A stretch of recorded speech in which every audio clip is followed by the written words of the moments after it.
नमस्कार मंडळी, मोनिका पाटील ब्लॉगमध्ये मी तुम्हाला सगळ्यांचं मनापासून स्वागत करत आहे. आणि आजच्या ब्लॉगमध्ये आम्ही आलेलो आहोत सिद्धिविनायकाच्या दर्शनाला. एकतर लॉंग विकेंड आहे, गर्दी खूप असणार आहे. आणि इकडे बघा कर्ण कसा झोपलाय, अर्जुन पण झोपलाय, कर्णला लागली भूक. मगापासून मी म्हणत होते जेव चल, ऐकलं नाही माझं. हा आहे सचिन, आमच्या दोघांचा क्लासमेट आणि आमचा मित्र देखील आणि माझा भाऊ देखील. आणि ते दोघं आले होते नवरा बायको. त्यानंतर काकी आल्या होत्या आणि त्यांचं छोटंसं पिल्लू. लॉंग विकेंड होता त्यामुळं सचिन दिशा आले होते इकडं मुंबईला आमच्याकडं. आणि मग आमचा प्लॅन ठरला सिद्धिविनायकाला जायचं. आणि या छोट्या पिल्लूचं नाव आहे अद्वैत. आणि अद्वैतचं हे पहिलंच दर्शन होतं आणि अर्जुनचं देखील पहिलंच दर्शन होतं. त्यात काकी पण आल्या होत्या आणि काकींना मुंबई बघायची होती. मग आम्ही सगळेजण मिळून निघालो स्टेशनला. आणि कर्णची मस्ती सुरूच होती, तुम्ही बघू शकता. इकडं तिकडं तो करतच होता आणि ऊन पण खूप लागत होतं. सचिन काल रात्रीच आला होता आणि पुण्यातनं यायला किती 1.5 ते 2 तास लागतात. आणि घरची गाडी होती त्यामुळे टेन्शनच नव्हतं. आणि देवाला गाडीनं जायचं म्हटलं तर एवढी जण आम्ही गाडीत मावणार नव्हतो. सगळीजण पुढे गेली होती आणि आम्ही दोघी निवांत चाललो होतो पाठीमागं गप्पा मारत. त्यानंतर आम्ही ॲटो केली, कारण मुलांसोबत चालत जाणं स्टेशनपर्यंत पॉसिबल नव्हतं. 1.5 ते 2 किलोमीटर अंतर होतं आणि आधीच बारकी मुलं ओरडायला लागलेली, रडायला लागलेली. मग म्हटलं चला रिक्षानंच जाऊया स्टेशनपर्यंत. आणि आम्ही आता पोहोचले आहोत स्टेशनला. मानसरोवर स्टेशन येतं आमच्या इकडे. ट्रेननं जायचं म्हणून कर्ण खूप खुश होता. त्याच्या उड्या मारायच्या काय कमी नव्हत्या. आणि त्यात अर्जुनसोबत होता म्हटल्यानंतर जास्तच. आणि सच्चू मामा सगळ्यात फेवरेट आहे त्याचा. आणि सच्चू मामाचं आणि त्याचं चांगलं जमतंय. काकी आणि सचिन पाठीमागं होते, ते अजून यायचे होते त्यामुळे आम्ही तिथं थांबलो होतो. तोपर्यंत ह्या मुलांची थोडी मस्ती चालली होती. इकडे तोपर्यंत अद्वैत पण आला. आणि कधी अद्वैतचा मूड असतो त्यावेळेस अर्जुनचा नसतोय आणि अर्जुनचा असतोय त्यावेळेस अद्वैतचा नसतोय. नुकताच अर्जुन झोपून उठला होता आणि अद्वैतला जरा झोप कमीच आहे, कारण तो कायम चार्जेबलच असतो. अर्जुनचं तसं नाही आहे. घरातनं बाहेर पडलं म्हटलं की अर्जुन झोपलाच. जास्त करून तो बाहेर पडल्यानंतर झोपतच असतो. मग आम्ही पोचलो प्लॅटफॉर्मवरती आणि आमची ट्रेन अजून यायची होती. आम्ही वाट बघत बसलो होतो. तोपर्यंत म्हटलं मग चला मुलांना इकडे तिकडे दाखवूया, कारण मुलं पहिल्यांदा प्लॅटफॉर्मवरती आलेली होती. अद्वैत तसा गावावरून पुण्याला आला होता ट्रेनने, तर त्याला थोडीशी सवय आहे इकडे तिकडे म्हणजे ट्रेन वगैरे बघून. पण अर्जुनचं हे फर्स्ट टाईम होतं सगळं पाहण्याचं, त्यामुळे तो बावरलेला. सगळंच म्हणजे इकडं तिकडं पाहतोय, माणसांची गर्दी बघतोय. आमची मस्ती थोडी चालली होती. तोपर्यंत आमची ट्रेन आली. CSMT ट्रेननं आम्ही जाणार आहे आता कुर्ल्यामध्ये. आणि कुर्ल्यातनं आम्ही दादर ट्रेन पकडून दादरला जाणार आहे. एकतर लॉंग विकेंड आहे आणि गर्दी मरणाची असणार आहे ट्रेनला. आता अर्जुन आणि अद्वैत ट्रेनमध्ये राहतात का नाही हे पाहायचं आहे. आणि हीच मज्जा खरी आहे. आता चला बघूया. आता तरी इथून तरी तिथपर्यंत जाऊपर्यंत म्हणजे कुर्ल्याला जाऊपर्यंत तरी एवढी गर्दी नव्हती. आम्हाला बसण्यासाठी जागा भेटलीच नाही. फुल अशी गर्दी नव्हती. पण कुर्ल्यातनं पुढे जायला गर्दी खूप असते. आता बघूया अर्जुन काय करतोय, अद्वैत काय करतोय. अद्वैतला जरा इकडे तिकडे फिरायची सवय आहे पण अर्जुनला नाही आहे. आम्ही येऊन पोचलेलो आहोत आता कुर्ल्यामध्ये. आणि एवढी गर्दी बघून काकी म्हणतात एवढी गर्दी असते मुंबईमध्ये आणि या लोकलला एवढी गर्दी, तुम्ही रोज कामाला एवढ्या गर्दीतनं जातासा येतासा. म्हणून काकी डोक्याला हात लावल्या. तोपर्यंत सचिन म्हणतोय मम्मी तुला मुंबई फिरायची होती ना, घे फिरून. मुंबई फिरायची असेल तर एवढ्या गर्दीतनंच जायला लागतंय बघ. तोपर्यंत काकी म्हटल्या एवढ्या गर्दीतनं कसं जायचं, कारण आम्हाला सवयच नाही. तर चला म्हटलं आता ही तर खरी मजा आहे. आम्हाला पकडायची होती आता दादरची ट्रेन आणि त्यासाठी आम्हाला पलीकडच्या प्लॅटफॉर्मवरती जायचं होतं. आणि एवढी गर्दी बघून जिन्यावरती मला सुचायचं बंद झालं. मग साहेब काय म्हणतात एक्सेलेटर नाही आहे इथे, तिथं जाऊन पहिल्या पारीवरती उभं राहायचं. गर्दीनं ढकलत तू आपोआप शेवटच्या पारीपर्यंत जाऊन पोहोचशील. मग आम्ही सगळे निघालो पलीकडच्या प्लॅटफॉर्मवरती. त्यानंतर आम्ही येऊन पोहोचलेलो आहे ट्रेनजवळ. टँटडॅन आमची ट्रेन आलेली आहे. आणि ही आहे दादरची ट्रेन. आता ह्या ट्रेनमध्ये आम्हाला चढायचं आहे आणि आम्ही चढलो देखील. मग थोडीशी जागा आम्हाला बसायला भेटली. साहेब, सचिन आणि कर्ण हे तिघं उभारले होते, त्यांना जागा भेटली नाही. त्यांना बसा म्हणताना ते ऐकत नव्हते. बरं ठीक आहे म्हटलं, उभारलायचा तर उभं राहावा. आणि इकडे तुम्ही जो माणूस बघताय ना तो हसतेला आणि म्हणजे काही विचित्रच करत होता तो. आणि सारखं शिव्या घालत होता, बघून हसत होता मधीच, काही विचित्रच करत होता. मग हे बघा तुम्ही बघू शकता त्याची रिॲक्शन कशी आहे. आणि ही 2 पोरं आमची त्या माणसाकडेच बघत होती. जर इकडे तिकडे त्यानं परत काही केलं असतं, शिवी दिली असती तर त्याला कोल्हापूरचा पायथान आणि शिव्या नक्कीच भेटल्या असत्या. तेवढ्यात घरातनं फोन आला, कर्णचा रिझल्ट लागलेला आहे. मग आम्ही त्याला सगळेजण कॉंग्रॅच्युलेशन करत होतो. आणि 93% त्याला भेटले होते. कर्णबरोबर गप्पा मारत आम्हाला दादरला कधी येऊन पोचलो कळलंच नाही. आणि आम्हाला प्लॅटफॉर्ममधून बाहेर पडायचं होतं. आणि जरा माझा जीवात जीव आला तिथं, कारण तिथं एक्सिलेटर होतं वरती जाण्यासाठी. आणि मग आम्ही बाहेर पडत होतो. आम्ही इकडे तिकडे घुसत होतो. साहेब म्हणते नाही चला इकडून बाहेर पडायचं आहे. आणि साहेब सांगतील तसं आम्ही साहेबांच्या पाठीपाठी गेलो, कारण साहेबांना आता जवळजवळ सगळी मुंबई पाठच झालेली आहे. कारण इकडे तिकडे व्हिजिटला साहेबांना फिरावं लागतं, जावं लागतं. मग साहेब सांगतील तसं आम्ही सगळे त्यांच्या पाठीमागच जात राहिलो. आणि आम्ही आता आलेलो आहे दादर स्टेशनच्या बाहेर. आणि आता मी या कमानीतनं बाहेर पडलो.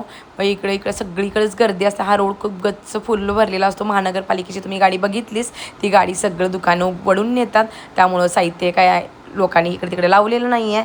आणि हा तुम्ही समोर बघू शकता कबूतरखाना आहे, जो की बंद केलेला आहे आता शासनानं. आणि इकडं काळ्या कलरच्या आणि पिवळ्या कलरच्या टॅक्सीज उभारलेल्या आहेत. हे पहिला आम्ही पिक्चरमध्ये बघत होतो. आता कधी मुंबईला जायचं असं वाटत होतं. आता मुंबईत आले तर ही मुंबई आता मला नको झाल्या. मरणाची गर्दी आणि मरणाची गरमी हे बघूनच की नाही सामान्य माणूस काही तर राहू शकणारच नाही. 2 पैसे कमी मिळू देत, पण आपलं गावच बरं म्हणून गावालाच जाऊन राहणार. मग आम्ही टॅक्सी पकडली आणि टॅक्सीने निघालो सिद्धिविनायक मंदिरला. सचिन आहे ना, हा आमचा क्लासमेट. सचिन आणि विनायक ही 2 माझ्या नवऱ्याची खास मित्र आहेत. आणि त्याची देखील आणि माझी देखील. आणि हे दोघं मला सख्या बहिणीपेक्षा जास्त सगळं करतात. ही दोघं पण आणि त्यांच्या घरातली पण. आणि कोण एवढं सख्खं करत नाही आणि मांडलेले भाऊ करतात. आमच्या लग्नापासून ही दोघं आमच्या सोबत आहेत. आणि त्यावेळेपासून त्या आत्तापर्यंत आमच्या आयुष्यात काय काय घडत गेलं, सगळं सुखदुःखाच्या गोष्टीत ही दोघं आम्हाला कायम साथ देत आल्यात. कुठंच आम्हाला एकटं पडून दिलं. त्यानंतर आम्ही येऊन पोचलेलो आहे सिद्धिविनायक मंदिरामध्ये. आणि हा आहे सिद्धिविनायक मंदिराचा बाहेरचा एरिया. आणि सचिन आम्हाला विचारत होता की सागर इथं नारळ वगैरे कुठे घ्यायचा. तर मागच्या वेळेस आम्हाला बाहेर घेतलेलं महाग लागलेलं. मग आम्ही म्हटलं चला आतच घेऊया. आणि आज जरा रेट बरे आहेत. मग आम्ही आत आलो तर पाहतो तर काय एवढी गर्दी, बापरे. साध्या नॉर्मल लाईनला 4 तास लागेल म्हणून सांगितलं. VIP दर्शनसाठी गेलो तर तिथं 2 तास सांगितलं. 2 तासानंतर नंबर येणार. मग काय करायचं. तर लहान मुलं आहेत म्हटल्यानंतर त्या लोकांनी आम्हाला गेट नंबर 2ला पाठवलं. आणि तिथून तुम्हाला एक 10 ते 15 मिनटात दर्शन होईल असं सांगितलं. आणि एवढी गर्दीसुद्धा नव्हती. आणि दर्शन आमचं खरंच गडबडीत झालं, पण छान झालं. आणि तिथं शूटिंग करायला अलाउड नव्हतं आत, तरीसुद्धा जरासं इकडं तिकडं करत मी शूट केलं होतं. त्यानंतर सचिननं प्रसाद आणला होता. आम्हाला सगळ्यांना थोडा थोडा प्रसाद वाटला. आणि बारकूनसुद्धा प्रसाद खाल्ला. तुम्ही बघू शकता बारकू पहिला खायला असते, काहीही असते टेस्ट करायचं असते. मग मी कर्णला म्हणत होतो, कर्ण तू हे पेढं खायला लागलेस, आम्ही दिलेलं तू पेढं केव्हा देणार, तुझा रिझल्ट लागलाय तर दिल्यात ना हे पेढं, आई गप खा की, असं म्हणत होता तो मला. आणि इकडे तिकडे गर्दी बघून आधीच बारकू बावरलेला. त्याला काही समजतच नव्हतं काय चाललंय. आणि भूकसुद्धा लागली होती त्याला. मग त्याला मला फीड करायचं होतं. इकडे एवढी गर्दी होती, पण बाळ सोबत असताना लहान लाजायचं नाही, हे एकच ठरवलं. आणि त्याला चांगले फीड केलं. आणि मग त्यानंतर थोडे फोटो काढले. आणि मग तोपर्यंत अद्वैतसुद्धा गेला होता फीड करण्यासाठी. त्याने येऊपर्यंत म्हटलं आपले 2-3 फोटो निघतील. मग आम्ही निघालो चालत अशोक वडापाव खायला. आम्ही ज्या वेळेला दादरला येतोय सिद्धिविनायकाच्या दर्शनाला, त्या वेळेला अशोक वडापाव खाल्ल्याशिवाय जात नाही. अशोक वडापाव हा फेमस आहे दादर. मंदिरापासून 10 मिनिटाच्या अंतरावरती अशोक वडापाव हा आहे. पण ऊन खूप लागत होतं. साधारण 1 ते 1:30 वाजले होते. मग आम्ही मुलांना असं ओढण्या टाकल्या त्यांच्या डोक्यावरती आणि घेऊन आलो. अद्वैत शांत बसला होता, पण अर्जुन डोक्यावरती घेत नव्हता. मग अर्जुनला पोटाला आम्ही आणलेला खाऊ घातला. आणि तुम्ही बघू शकता अशोक वडापावची छोटीशी टपरी आहे, पण गर्दी फुल आहे तिथे. तोपर्यंत सचिन आणि साहेब जाऊन तिथं नंबराला उभारलेले होते. अजून तिथं वडापाव त्यांनी द्यायला सुरू केलेलं नव्हतं. त्यानंतर आम्ही मग म्हटलं हिनी वडापाव घेऊपर्यंत काय करायचं. मग समोर एक पॉईंट सचिननं जाऊन बघून आला होता, तिथं बसण्यासाठी आहे, सावली आहे, तुम्ही तिथं जाऊन बसा असं बोलला. आणि समोर समुद्र आहे, व्ह्यू खूप चांगला आहे, तुम्ही तिथं जाऊन बसा. मग आम्ही आलो इकडे, आम्ही तिथं बसलो. आणि मग कर्ण आणि आयुष्य आले इकडे समुद्र पाहण्यासाठी. छोटीशी चौपाटी असल्यासारखं आहे इथे. आणि व्ह्यू खरंच खूप छान होता. पण मुलांना उन्हात घेऊन कुठे यायचं म्हणून आम्ही दोघी आलो नाही, आम्ही तिथंच बसलो. कर्ण आणि आयुष्यने हे सगळं बघितलं. आणि कर्ण म्हणत होता की मला जायचं आहे बीचला, तर चला परत जाऊया. म्हटलं ऊन खूप आहे, आपण जायचं आहे पण 2-3 दिवसांनी जाऊ. मग तिथं आम्ही वडापाव खाऊन घेतला. साहेबांनी वडापाव तोपर्यंत आणलेला होता. कर्णला वडापाव खायला घातला. तो म्हणत होता भेलचा वडापाव आहे का, कारण त्यामध्ये गोड चटणी होती त्यामुळं. तर होय म्हटलं. सगळ्यांनी मिळून आम्ही वडापाव खाल्ला, बोललो, बसलो, एन्जॉय केलो. मग आम्ही निघालो परत स्टेशनला. आणि स्टेशनला जाण्यासाठी म्हटलं 2 किलोमीटर अंतर आहे, तर पोरांना घेऊन पॉसिबल नाही. म्हणून आम्ही कॅब केली होती स्टेशनपर्यंत जाण्यासाठी. मग कॅबची वाट बघत आम्ही तिथं उभारलेलो, तोपर्यंत कॅब आमची आलेली आहे. मग साहेब, सचिन आणि कर्ण पाठीमागच्या कॅबमध्ये होते आणि काकी, आयशू आणि दिशा आम्ही पुढच्या कॅबमध्ये होतो. तर आम्ही स्टेशनला येऊन पोचलेलो आहोत आणि अर्जुन तर झोपलेला आहे. कर्ण कसं अद्वैतला खेळवतो आहे तुम्ही बघू शकता आणि त्याची मस्ती चाललेलीच आहे फुल ऑन. त्याला कंटाळा आलेलाच नव्हता आणि अद्वैत देखील जास्त झोपलेला नव्हता. तो कायम चार्जेबलच असतो, तो खेळत होता. मग आमची ट्रेन आली आणि त्यानंतर आम्ही येऊन पोचलो आमच्या घरी आणि दादा केळ खात होता. आम्हाला पाहिजे होतं केळ आणि दादा देत नव्हता. अर्जुनला केळ खायचंच होतं.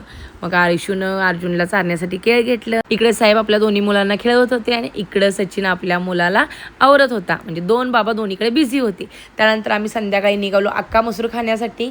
मग त्या कर्णला जायचं होतं सच्चूमामाच्या गाडीतनं. मग आम्ही गाडीतनं निघालो. काकी आमच्यासोबत आल्या नव्हत्या. काकी आजारी असल्यामुळे त्यांचा डाईट चार्ट फॉलो करणं गरजेचं होतं. मग आम्ही त्यांना घरीच जेवण बनवलं होतं. मग आम्ही आलो शिवराज धाबामध्ये, कराडचा फेमस धाबा. त्या हॉटेलमध्ये जे जेवण बनतं ते महाराजांच्या मूर्तीसमोर नैवेद्य म्हणून ते ठेवलंच जातं ताट आणि मगच हॉटेलला सुरुवात केली जाते. आणि इथं नाही, पुण्यात देखील ही सेम प्रोसेस आहे आणि इथला मसूर ना अख्खा मसूर फेमस आहे, एक नंबरच लागतो आहे. आम्हाला खायचं होतं त्यामुळं आम्ही आलो अख्खा मसूर खायला. आणि बारकू काय केला खाऊ देत नव्हता, तोपर्यंत इकडं अद्वैत झोपला होता. आमचं जेवण झालेलं आहे, बारकू तोपर्यंत झोपलेला आहे.